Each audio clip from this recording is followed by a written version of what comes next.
Good morning, boys and girls. I hope you had a great week this last week. I hope you remembered our lesson on Balaam. All that we do. Peter's going to distract me this morning. It's going to take some extra focus on my part.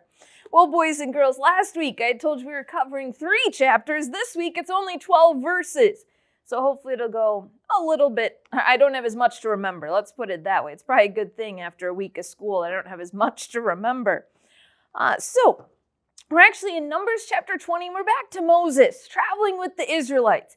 And I bet you can probably guess what the problem is that the Israelites have, because they're still having the very same problem that they've been having. That's right. They're murmuring and they're complaining. They are upset. And again, they tell Moses, why did you bring us out into the desert? Do you know what they're complaining about this time, boys and girls? Water. Again, now, we've seen God provide water before. The last time Moses struck a rock, the water came out and they had plenty to drink. And we've seen God provide quail for them, and we've seen God provide manna, and we've seen God protect them. But they're complaining again. They're hot, they're tired, they're thirsty, and they blame Moses. Well, as we've seen before, what is Moses going to do when he's having to deal with the people? That's right, Peter. Moses' first response is to go to God and pray. He and Aaron go to the tabernacle, they stand at the door, and they pray. And they ask God for help and for guidance. They're like, Lord, what are we going to do with these people? Verse number... Sorry, wrong verse. I don't want to skip to the end of the story before I tell you the first part of the story.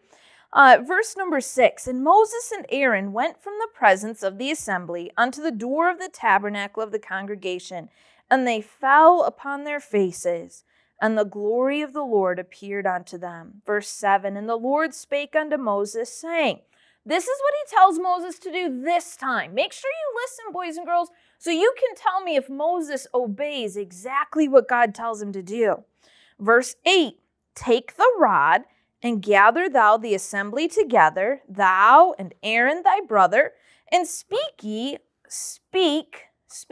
you catch it? Speak ye unto the rock before their eyes. And it shall give forth his water, and thou shalt bring forth to them water out of the rock, so that thou shalt give the congregation and their beasts drink. Okay, so he tells them to take his rod, but he says to speak to the rock. Boys and girls, I don't know if you've ever spoken to a rock. Okay, maybe as a kid you had a pet rock. That'd be one thing. But can you imagine your dad or Pastor Berlin going out to a rock and starting to talk to it? Yeah, exactly, Peter. We'd probably think they're pretty crazy, right? That we don't typically see adults out talking to rocks. Well, that's the command that God has given to Moses. Well, Moses is so frustrated with these people. He has dealt with them, and they're complaining again, and he is so frustrated that he gathers the people, like God said, he gathers them together. He and Aaron are there. They're by the rock, and he reaches out and he hits the rock. Wait, is that what God told him to do? Did God say hit the rock? Oh, he didn't, boys and girls. Did Moses do what Moses was supposed to do? Well, he gathered the people, but he was told to speak to the rock, right? But he didn't. Well, what do you think, boys and girls? Does God give him the water out of the rock? Well, let's look at God's word and see what it says. Verse number 9, and Moses took the rod from before the Lord as he commanded him. Verse number 10, and Moses and Aaron gathered the congregation together before the rock, and he said unto them, hear now, ye rebels, must we fetch you water out of this rock? Verse 11, and Moses lifted up his hand, and with his rod he smote the rock twice, and the water came out abundantly. And the congregation drank, and their beasts also. So God did give them the water. They got the water to drink. So disobedience is okay, right, boys and girls? We can just do it any way we want? No, They did get the water, it's true. They did get what they needed, boys and girls. But verse 12 is, 12 is followed up. Or it's followed up with verse 12. We read verse 11. Verse 12, and the Lord spake unto Moses and Aaron, because ye believed me not. Moses didn't show his faith. Moses didn't show that he believed God because he didn't obey God. Our obedience shows that we believe. We have faith. You can kind of think of a trust fall example. Okay, your actions show whether you believe that person's going to catch you. Peter and I will not do that for you, although that could be amusing. But the idea that, you probably better not trust me, Peter. The idea that a trust fall, somebody falls backwards and somebody catches them.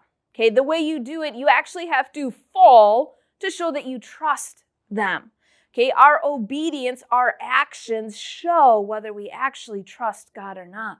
So it says that Moses, because he believed me not to sanctify me in the eyes of the children of Israel, therefore, here it comes, boys and girls, ye shall not bring this congregation into the land which I have given them.